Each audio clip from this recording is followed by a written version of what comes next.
Good evening and welcome to Brown&Co's webinar, Securing Your Farm Succession. May I first introduce you to our panel. Charles Whittaker, Agri-Business Consultant working out of the Norwich office. Charlie Bryant, Land Agent working out of our Lincoln office. Simon Eldon, Land Agent and working out of our Oxford office. Kate Barlow, also a land agent and working out of our St. Neots office, and myself, Paul Waberski, Agri-Business Consultant based in our Leicester office. What I'd like to do is just start off by reminding everyone, because there may be some new attendees, a bit about Brown&Co. So there's a map of the UK. We've got 12 offices in the UK, most northerly Humber, in the southwest Oxford, and in the east Norwich. We also have 3 offices abroad, 2 of those in Central Europe and 1 in the Caribbean. And we feel those have become important to us and increasingly important because it allows us to keep an eye on what's happening internationally, which obviously affects our agricultural businesses. Within Brown&Co, we've got over 340 employees, of which 180 are either land agents or agricultural consultants. And we believe we can field the biggest team under one roof in the country now. Next slide, please. So just a few other sort of interesting stats.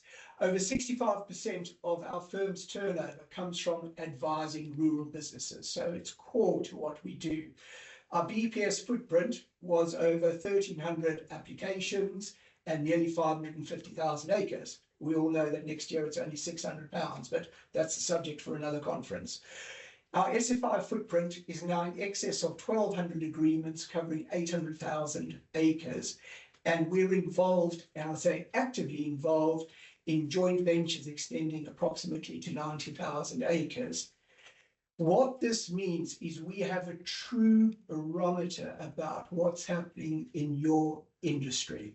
So we do understand and have a real feel of what's going on. Next slide, please. So what we thought, to try and put a bit of fun and help us remember things, we're going to use an acronym tonight, and the acronym is CREAM. Don't worry about what each one stands for at the moment, but do reach out for a pen and piece of paper. And we thought CREAM works well because of the subjects behind it, but also the changes in regulation in essence have been not only irritating but rather painful. So hopefully the use of CREAM will allow us some easing of that pain. Okay. So what I would like to do now is look to our panel, jumping straight away into CREAM. I thought it might be useful, Charles, if you could just give us an update on the political front. It was the Labour conference on the weekend. Anything new come out of that? Anything that we need to know about? Thanks, Paul, and good evening, everybody. I'm afraid not. I think, as far as I'm concerned, I think I certainly wasn't attending it. Our audience were. You will have heard on Farming Today this morning, Radio 4, probably Emma Reynolds' short clip of what she said, which was normal rhetoric of growth. And they're very, very keen to make the point they're supporting agriculture, the largest agricultural budget ever. I'm not quite sure how they worked that out, because I think that's nearly multiplying 2.3 billion by 2 to produce nearly 5 billion and growing about that, as indeed we had the last minister doing some time ago. No, I think nothing new. SFI was supposed to be relaunched, having closed it to new applications in March, as we all know, rather painfully. Supposed to be relaunched in the summer for applications to kick off January 2026. As we will all know, that's not yet here. Word on the street, I think, from some of the debates we've had with various individuals in government is that's going to be launched, but it's probably not going to be available for applications until Q1 next year, or maybe even a bit later, which is bitterly disappointing, particularly against the background that various of us have got mid-tier stewardship schemes which ran out last December or are running out this December, and clearly those have been in place for 5 years and maybe they replaced a previous scheme. So environmental prescriptions in place on land that's been out of production into environmental prescriptions for the benefit of the environment and public money for public good, Gill's old mantra, are going to get plowed out because there's no scheme to replace them with, which seems utterly nonsensical. And I would make a plea, as we indeed have as Brown&Co, make a plea to everybody to be writing to DEFRA and or their MP for a plea for these mid-tier scooters to be rolled over, because that will be a benefit obviously for farm incomes where they apply, and it will save a gap in income when we don't know what SFI Mark II or Mark III or Mark IV even now is going to look like. So I think no new news, I'm afraid, that's of any great relief to us in the short term. And as no doubt we'll talk about in the panel this evening, IHT is clearly a catalyst for significant change in the sector, which no doubt will come out of some of our discussions. Okay, thank you, Charles. What I thought would be really useful before we jump into the details of the discussion, we've got within the sort of 307 of you that have joined us, we've got quite a few students, which is good and obviously relevant for succession. And I wonder, Kate, if we could almost start at the beginning, and could you explain the current systems regulations and then explain what we're moving to, that everybody is at the same level before we start talking about solutions, if you could, please. Yeah, of course. So the current position is that, simply put, assets which qualify for agricultural property relief, so that's APR, business property relief, BPR, receive 100% tax relief. There is no cap on the value of the assets eligible for these reliefs. So on death or a lifetime gift, these assets should pass down to the recipients without any inheritance tax becoming payable. The only exception to this 100% relief is for let land. So land left on a farm business tenancy qualifies for the 100% relief, but land let on the older style Agricultural Holdings Act tenancies, that only qualifies for 50% APR. This distinction is not proposed to change under the new rules. And so the new rules are that from the 6th of April 2026, agricultural property relief and business property relief will be restricted to a £1 million cap on the combined value of eligible assets. Eligible assets above this £1 million threshold will now only receive 50% relief. So in simplistic terms, this relates to the first £1 million being inheritance tax free. Anything over the £1 million threshold is then taxed at 20%. As you touched on, this is a huge change that will affect many businesses who have assets, be they property or assets used by the business. So this change that was announced in the autumn budget of October last year reduces the previous 100% relief to the new £1 million relief. And this also will capture any gifts made after that, the date of the budget, which is the 30th of October 2024. So any gifts made from them will be caught by the new £1 million cap.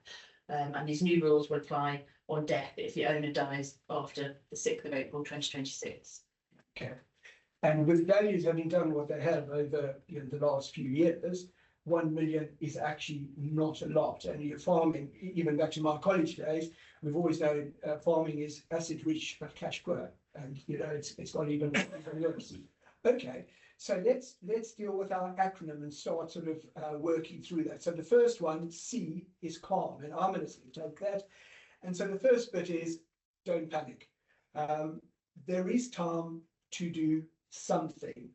And as with any problem, once we've faced up to it and realized the size of it and talk about it, we feel better straight away. And we're fortunate in the industry to have good advisors to be able to help us through that. But also, don't forget, you are not alone. The majority of farm businesses in this country do have the same challenge. But the most important point is not to do nothing. We have to have a look at it so that you can move on. And maybe the outcome is that you don't need to do anything if you're fortunate. So C is for calm. Next is R, and R is for review. Simon, can you tell us a bit about your experiences, business structures, reviewing it, and why that's important as the next step? Paul, thank you. Yeah, no, I mean, review is the first critical step to this whole process, not only for tax planning, but for organised, sensible succession in any business, in any family. And the review bit is an exercise to calculate, to capture the assets that a family, a company, a business own. And so what we really want to look at and compile is a schedule of property. We want to know who owns those properties, who occupies those properties, and what use those properties have been put to, and as importantly, what length of time they've been put to that use and owned, and so forth. So if we pick up on APR that Kate was talking about earlier, agricultural property will all be familiar. So agricultural land, agricultural buildings, cottages, farmhouses, but also ancillary things like, for instance, woodlands, so copses and shelter plots. Woodland itself will sit in a slightly different category, which won't necessarily benefit from agricultural property. Then moving on through to business property relief and what that highlights. So the obvious things that are within a business, used within the trading business. So machinery, livestock, stocks, growing crops, crops in store, and so on. These days, of course, you add those up, and particularly machinery, we get into very, very significant figures, and that puts the context of £1 million cap into some relief as well. Moving beyond that, there are also assets that might be eligible for business property relief, things like farm shops that are used within the business, not strictly agricultural necessarily, but nonetheless used within a trading business.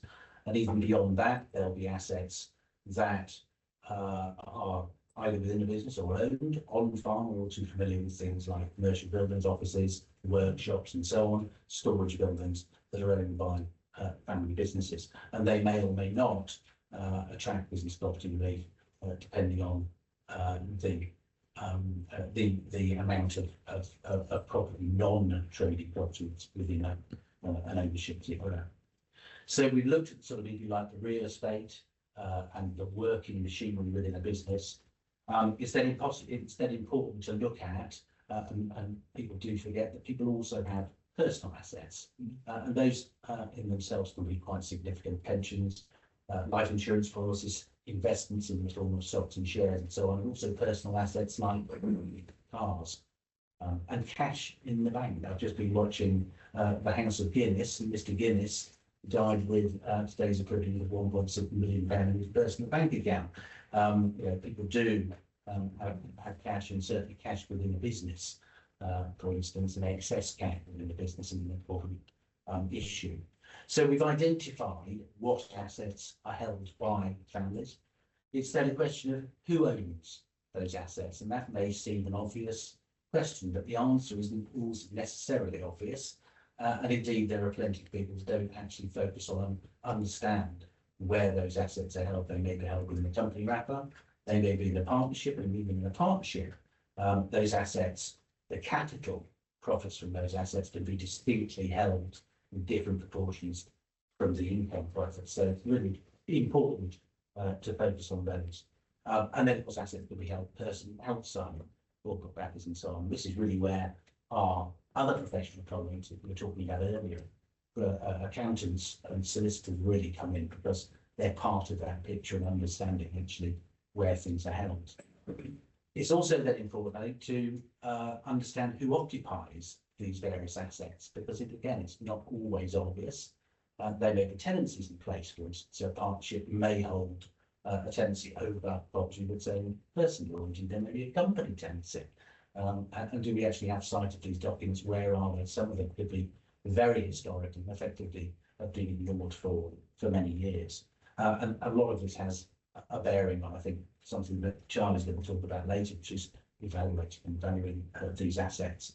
I think, Simon, the point, something that recurs in my experience is the number, a lot of work was done in the 70s, 80s, tenancies created, and they, in often many cases, been forgotten about. And so a number of times comes up something, a tenancy does exist. And so I think it's always worthwhile just researching that as a family, if anyone can recall, or whether the historic advisors can recall, because in actual fact, we might be quite pleased to find some of these tenancy agreements in place. Absolutely, and perhaps you can talk about that later in terms of that effect on impact on value. Yeah.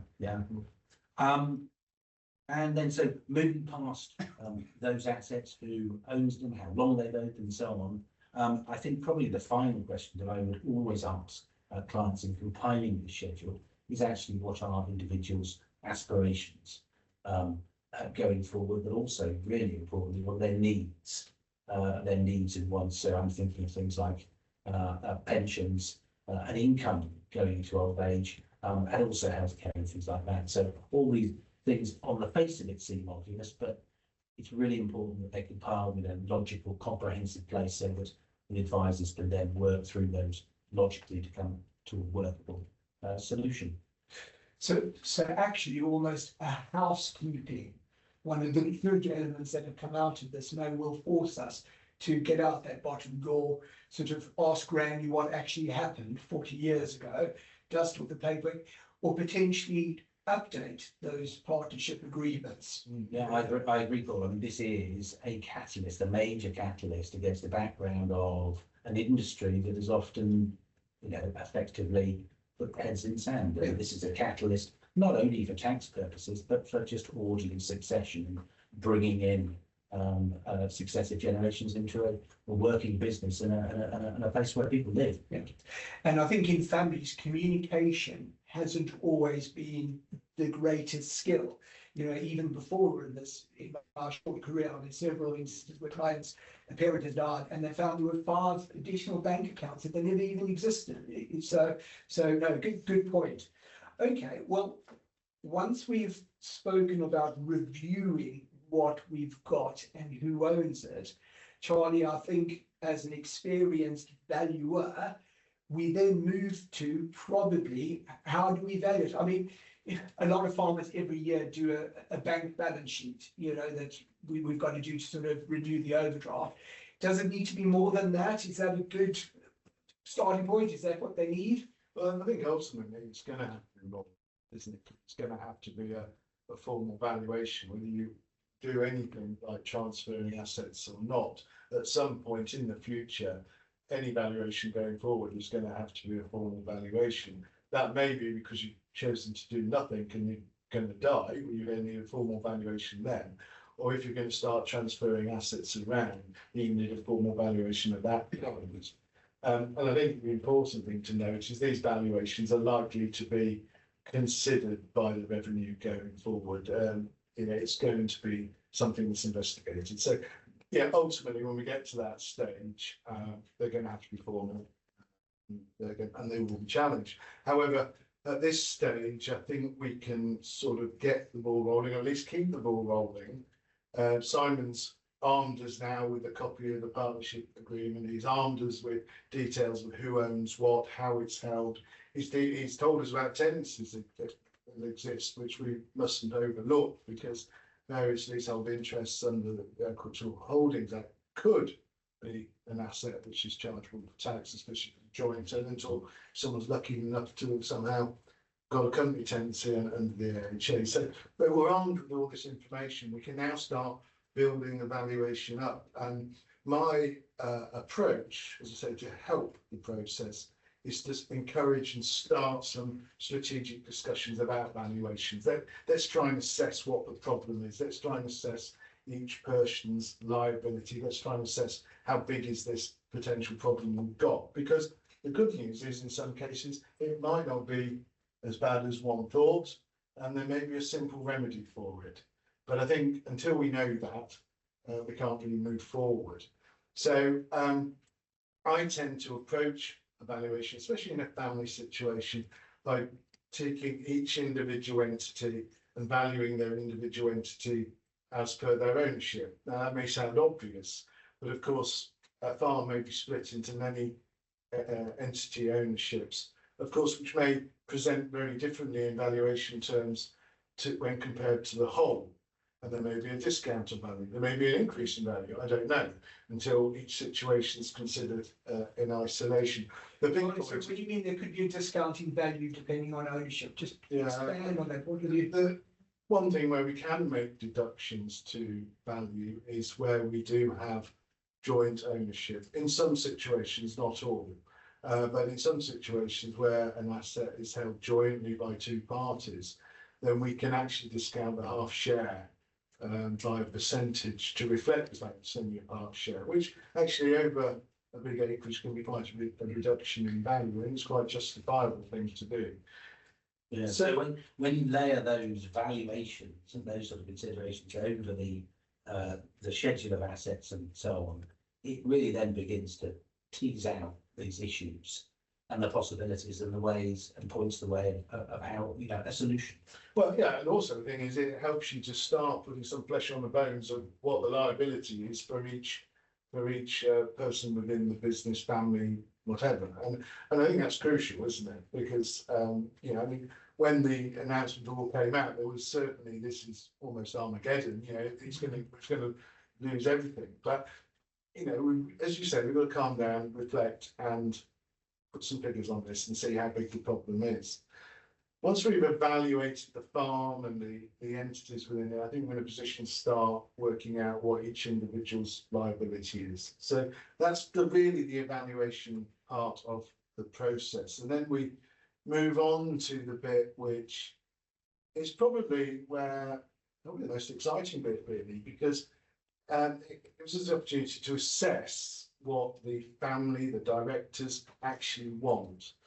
And I often say to clients when we're having these strategic discussions, what do you actually want to happen? Forget all the tax. You know, if you're going to almost disappear tomorrow, how do you see the future being? What do the personalities within your family, your business, whatever, what do they want? Do we know what's going to create a situation what's going to give those who are farming the best chance to continue farming, maybe? And are the others who aren't probably in the farm, are they going to be disgruntled with the outcome? And I think that's a really important part of this whole process, because if you speak to many professional advisors, they don't want you to come with a plan of the farm with a red line around it and say, what do we do? What they want, and so they can give the best advice, is they want to come to you with the farm and say, this is how we see things working and this is what we want. And that's the important thing as well in all of this, is that people still have choice. And I think a lot of people felt they didn't have choice when this was all announced, but they do have choice. As you say, we've got good people out there to help, and there's plenty of tools in the toolbox to do this, isn't there? But we've got to help them, and it will be more cost effective if you go to them and say what we want to achieve, and it saves a lot of problems in the future. Absolutely. I think again, you know, there's a sort of fear, isn't there, in agriculture of paying tax. And actually, I think, Simon, you used a good phrase, let's not let the tax tail wag the dog, and you started the big issue. Yeah, I think, Charlie and Paul, you're absolutely right. You know, these personal aspects are as important. They're up there. They're a major consideration. Not paying any tax and falling out, and you know, it's not the answer, and happens all too often. You know, an orderly, transparent, and open conversation, meeting people's aspirations personally, even if some tax is payable, is often a way better solution, and gets you to the right answer. Well, it's better than doing nothing. And it's better than doing nothing, exactly. Yeah, absolutely. And there's all these bits of frail care is so expensive. How do we look after mum or dad, whoever's left as a family? You know, and maybe that honest conversation within the family, you know, we don't want to farm. You know, or don't want to come back to the farm. But how do we perhaps keep that asset available for the future? And I think what I might say, Paul, that highlights hopefully what it seems after all is this holistic view of the whole thing, the business, the assets, the personal dimension, the relationships. And that's so important to get to the right answer. Okay. So if we can just go through, we've calmed down, we've reviewed the situation, and what we've got, we're a lot wiser. We've evaluated how bad it is, and actually perhaps not quite as bad as we thought. We've consulted and we've assessed what people would like to do. Charles, we now are at a point probably to introduce the advisors and meet. So how would you structure that meeting? Who would come to it? And perhaps as importantly, who would not be invited to it? Yeah, thank you, Paul. I think as we've been discussing, as you say, assessing the scale of the problem, and more importantly, what the family actually want to do, and sort of gifting generation, the senior generation usually, what their aspirations are, what their needs are, as you say, what the requirements are going to be over the next X years, are all important factors. And I think it's quite important, I think, Charlie, you alluded to get that broad aspiration set out first, at least in principle. before one then has a wider meeting with, obviously, yes, tax and accountancy advice, obviously, yes, legal advice, and obviously the next generation to be involved as well. Because it may well be, as you say, children aren't in a position to come home and run the farm, if that's what the expectation might be. But I do think that, not to pour too much cold water on the fact that it might not be as big a problem as we thought, it is going to be a problem. And large number of commercial scale farm businesses. I think that's why I disagree pretty strongly with what governments have said. So consistent there is only going to affect 20-30% of farmers. Actually, it's the other way around, I think. And if you, ourselves, and various other bodies think it's going to affect 70 or 80% of commercial scale farm businesses, which is the whole point. Particularly at a time such as we have now, certainly in the commandable crop and arable sector, where farm incomes are under pressure, having lost most of the supports we talked about earlier. So I think getting that sort of broad plan and aspirations, what families' needs are and desires are, crucial really before one goes much further into implementation. But one does need to move to implementation. You need to get on with it. Things that you want to do nothing isn't particularly sensible. Yeah. And again, if you other professionals have said how useful at that meeting to have the land agent, the consultant, the solicitor, and the accountant together, that everybody again starts with the same objectives, because there is a language that goes on, and farm businesses managers, they manage farm businesses, they're not accountants, they're not solicitors, and we very quickly talk a different language. So I think everyone is there's a clear understanding of what is needed, and then each party can go and do what they are professionally trained to do. Yeah, I also think quite a lot of brainstorming on certain meetings I've had for the last period since October budget last year. There's been a lot of brainstorming between the trusted family advisors, people who know the family well and know the business and asset situation well. I don't think it's right to leave any one individual in there, any one entity. I think there's a lot of combined benefits in having several heads in the room. Yeah. I think as well, I mean, this is all about protecting. It is about protecting the business and family wealth from IHT, isn't it? And we've all grown up in the last 30, 40 years of our careers in the sector of the right strategy for tax being for owners to die with assets because they have rebased on death, and so that clears up the CDT situation if something else happens post death. Same with investing in pensions perhaps investing in farmland or assets on the farm, and again that's now a disaster. All of those things cause significant thought in terms of how do we unwind some of those arrangements, particularly pensions, because pensions are the worst of all things. Yes, of course, the new generation need pensions to look after them in older age. That's when they're not involved in the business.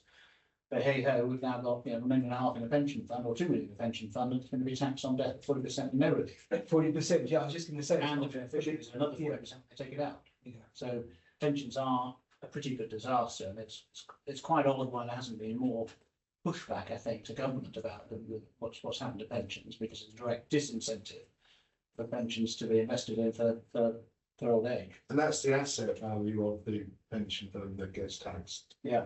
So what it's worth, Yeah. 40%, regardless of what it's in. Yeah. Yeah. Yeah. So you're better back at 20% in land than 40% even if it's land in a pension, it's treated as cash. So quite a lot of discussion and meetings I've been involved with the last 12 months or so is taking 25% tax-free lump sum in case something was to happen to that, to provide for to do with what the public pension holder wants to do with it, but to provide for some of the income that pension holder would have taken out of the farm business. Similarly, on taking income out of the pension, yes, you've got to pay tax on it as if it were income, rather than taking money out of the farm business in order to erode pension value over the years to the end, because that's the worst place to have the cash. Yeah.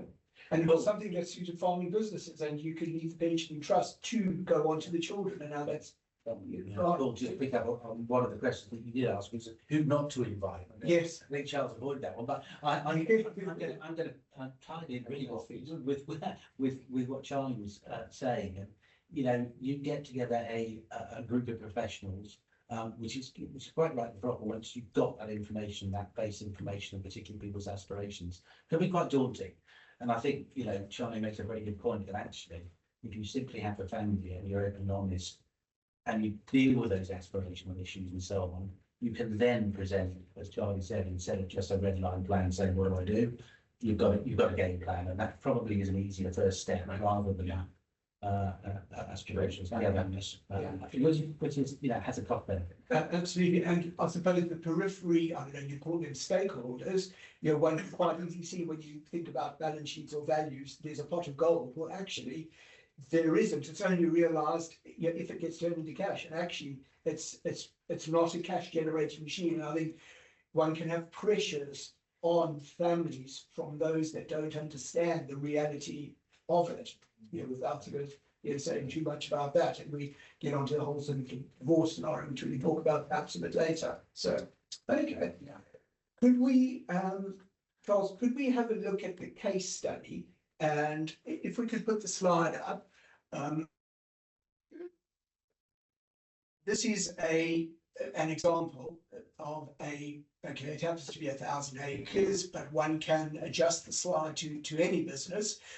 Arable business, family owned, been in the family for several generations, trading as a partnership, not at all unusual. Husband and wife are partners, but all the land and property is in husband's name. Again, not at all an unusual situation.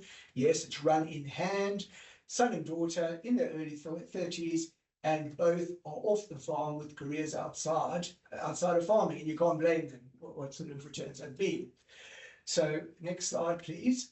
So then when we have a look at the value, what Charlie was saying, we're suddenly looking at something that's potentially worth up to 14 million, including the machinery and the various sort of stock and all the rest of it.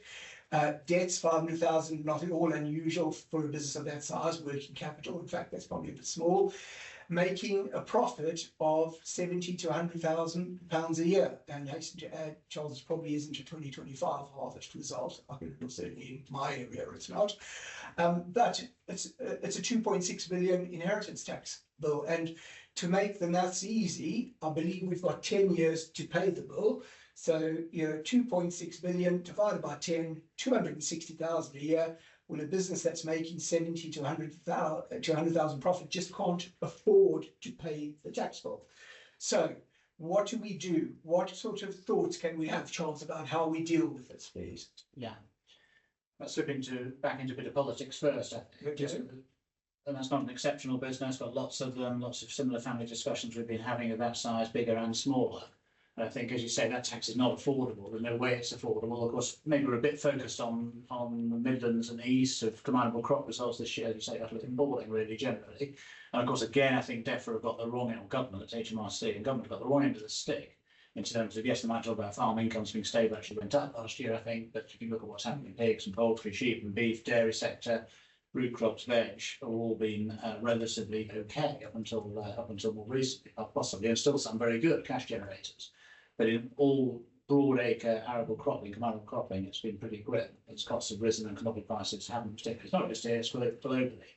And there just isn't the money in the trading returns to suffer a tax bill. And that's why it certainly upsets me when they talk about growth of the agricultural sector. They're going to 2% return on assets and they're tax it 20% on debt. It just doesn't work. A massive failure, frankly.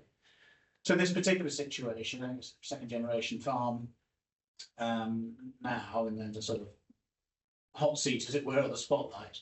One of the things we've been debating with them is, and like many other people, in terms of equalising, or not equalising, or moving some assets across to the wife in this case, because spouse transfers free of CGT or SDLT.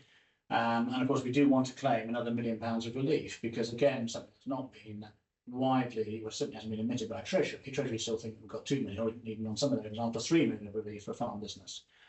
If people die in the right order and transfer assets in the right order, we don't agree with that analysis, because the husband has £1 million, the wife has £1 million, that's it. Okay, there's some fancy stuff with the farmhouse, possibly to get a bit more, but really it's down to the £1 million of relief.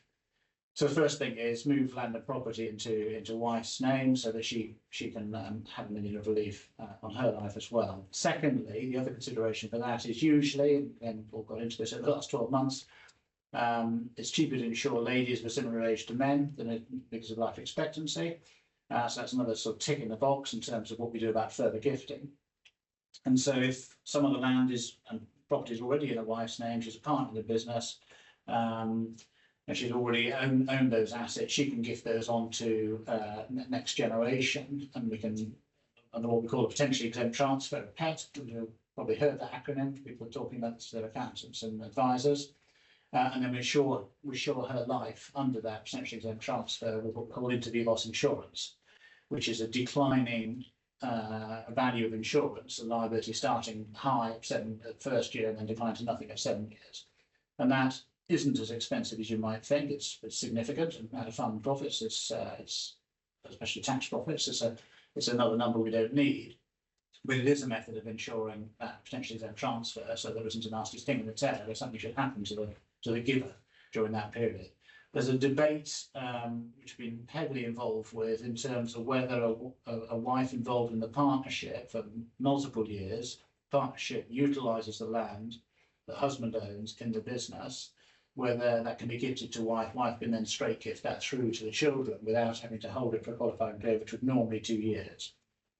General advice we've had with accountants and lawyers working on this together is yes, that's possible, but it's something people need to take individual advice on, because it's pretty crucial if you're going to do that route, as opposed to just gifting it straight from the father, which is possible.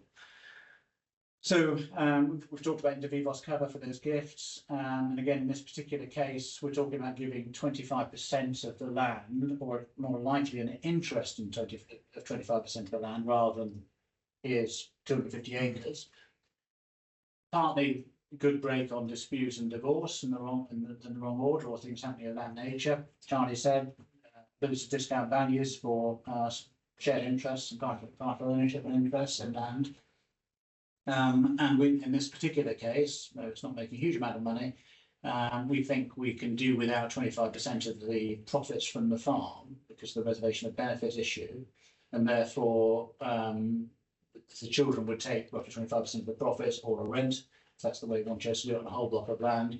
The parents can afford to give that away, because if they don't give it away and keep that whole income available to them in the business, then we've got a problem as far as reservation of benefit, and revenue would say you haven't really gifted it.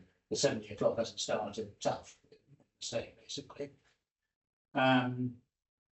Yes, in this case we're talking about FBT and the land back into the business, as opposed to bringing the children into the partnership, which obviously people will be discussing that, particularly with the children involved in the business. Of course, if the kids have got other careers, they've already got their tax thresholds being made up. It's not quite as simple as introducing a particular tax advantage. Might introduce some other advantage around valuation.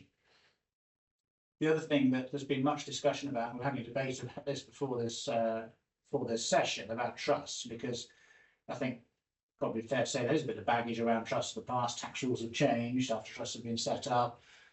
Sometimes there's some quite big disputes around trusts and beneficiaries, and how discretionary interests have been awarded and appointed out, etc. I think the experience I would have had with those have largely been about very significant assets in trusts, where whole estates or whole areas of land or business have been put into trust for a variety of different reasons. I think what we're talking about here is relatively modest new trusts, discretionary trusts being established, because we get another £1 million of relief from the settlor, father in this case. And we want another £1 million of relief, basically, to put a big tax bill coming our way. We could make the other advantage of discretionary trust is if we made the children as discretionary beneficiaries, and perhaps the wife in this scenario, then A, we can get that money through the wife back into husband and wife's hands, so we haven't actually given away anything. We haven't got a reservation benefit issue either. And B, again, if we have run into trouble in terms of relationships, we've got a discretionary trust, so we haven't actually given the asset away. We've used for many years now the non-relievable asset element of a farm business, and perhaps we'll go back to that in terms of maybe a let cottage or cottages that have been let with it for an AST tenant that haven't been relievable in the main farm business. We've put those into trust and used the 325 mil rate band for husband and wife, 750 if we combine them together, or 2 lots of gifts. Wait for the 7 years to tick by, then we can do it again with the lifetime allowance. And in this particular scenario, there is a AST cottage on the edge of the farm, which is relievable, so we want to add that to the £1 million of land in the discretionary trust. The other point about offline assets or offline non-core assets, lots of discussion about that recently as well, because we've still got a tax bill on here which is sizable, is perhaps there are assets that we identify that could be sold down the line once unfortunately HT liability comes to bear. So without destroying the core business, really, because we've still got a sizable tax bill, and we've halved it, but it's still a sizable tax bill. Okay, just one question, Kate. The term holdover relief, again, accountants talk about it. Can you just tell me a bit about it and what it means and how it's of use potentially for these scenarios? So holdover relief is where you would where you're disposing of an asset and that would give rise to capital gains tax from the person who's disposing of it.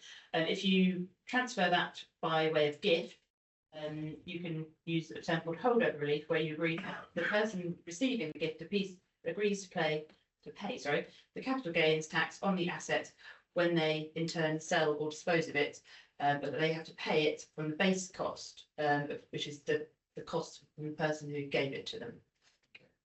So you could potentially roll it down the generations. You're not avoiding it, but actually quite legally you can keep Holding over. you can keep holding over more than one generation.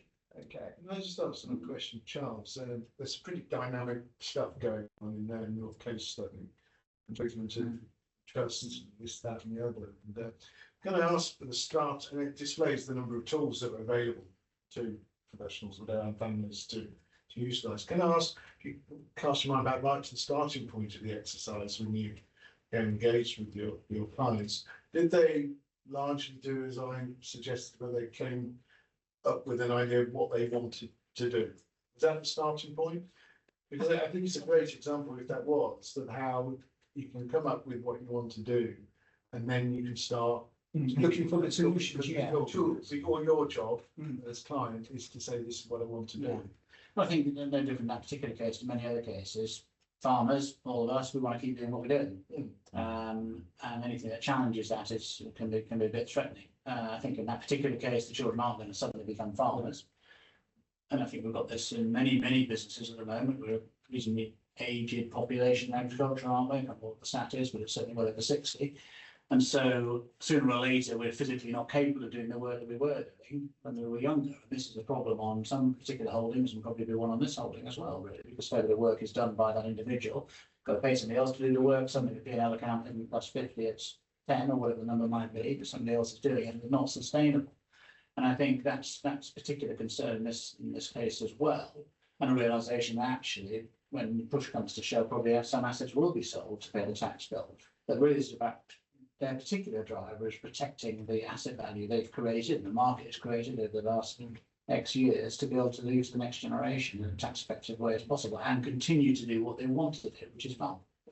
And that's great, isn't it? That's pretty much what I wanted to hear, though. You come up with a plan, you've got to focus what you want to do, and then you've employed things. And then everyone's situation is different, isn't it? Yeah, that's the point. That's why we can't generalise about this topic. Absolutely, and everyone's needs are different. And everybody's different. That's just probably to just touch on the asset that I didn't mention specifically, and that's the roof over your head. Yes. And this is often quite a contentious issue in farming families, where farms often have got a grand house. People have aspirations to live there, but it also can be quite a powerful tax tool with CGT on the basis that it's a private property. So PPR advised. Yeah, advised. Yeah. And so it is something that can be moved around, but it's usually a deeply personal issue, and that goes back to this point again about personal aspirations and making sure that whatever you do in tax terms, you've got to work on ground. As you said at the outset, Rob, the only good thing to come out of this, and I still don't think it's that good, but the only good thing to come out of this is that it's going to force the succession of the business discussions to be had now, obviously, and earlier in the future than perhaps we've all been used to in the past, because actually it's been very tax effective to die with the asset.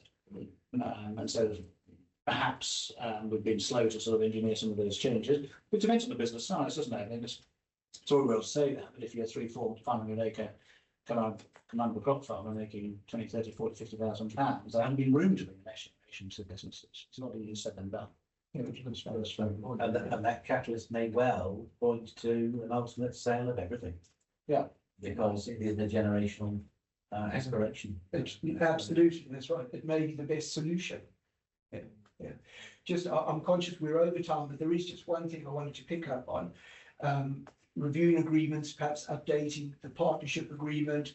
We touched on the things with sort of periphery stakeholders. Unfortunately, you know, divorce is a risk with these sort of assets. But Charles, you mentioned something in a discussion we had last week about a new partnership agreement that limiting the way somebody could leave the partnership that it wouldn't threaten the business. Do you want to just give us a update on that? We on that this morning with a agricultural law firm in East Anglia about putting restrictions on capital withdrawal from the partnership for a good leaver or a bad leaver. Yeah, I think again we've perhaps highlighted it too much, but this whole issue about we're now accelerating next generation engagement in the business. We are probably going to create inadvertently some of the problems that we've been unraveling over the last 30 years, where we've had disagreement between families, divorce in families, and various other things that happen. So one of the major focuses at the moment is about particularly bringing next generation into partnership, which maybe should have been done previously, but having some protection around asset value, capital value, and how those that leave that partnership, either by divorce or voluntarily, if that's what they wish to do, have a long tail to withdraw that capital. Perfectly legitimate, and obviously everyone's going to agree if we're going into the partnership, but when we're going into these business ideals, we're not unlike our partnership. We're always in good spirits and it's all going to work wonderfully well, isn't it? But having some of those breaks around restrictions on withdrawal, we think is quite important. Yeah. Okay, good. Right, as we were saying, we are over time, everyone. So please do questions in, please do, and we'll deal with them afterwards. Now, those are the sort of tech savvy ones will recognise what's on the screen now as a QR code. So most of the sort of the students and youngsters, if you put your mobile camera on that, it'll take you to our website and to the office page on our website, even so you can see where our offices are located if you want to make contact with somebody sort of local. But also in addition to that, we've got a series of machinery auctions this autumn where there'll be Brown&Co staff at. So if you're at an auction and you want to have a chat with someone, please do go up to them. Commencing the 23rd of February, we're doing our series of spring seminars. Obviously, this subject is going to feature sort of heavily within that, so do keep an eye out for it. And we're also planning on doing some drop-in centres over winter. Again, keep an eye on emails and sort of social media as well. And I suppose just before I do sort of close, really back to the start again, you know, calm. You're not alone. There are solutions. There's a toolkit. People are out there that can help you. So don't think that you're the only one with this challenge, because it is a difficult time, and our industry is quite solitary. It really is. And then just the final point, Brown&Co always have, and we will continue to say that we will go anywhere for a cup of tea and a chat with you within reason. So good night, everybody. Thank you very much for joining us, and those that have to travel somewhere, safe journey home. Thank you.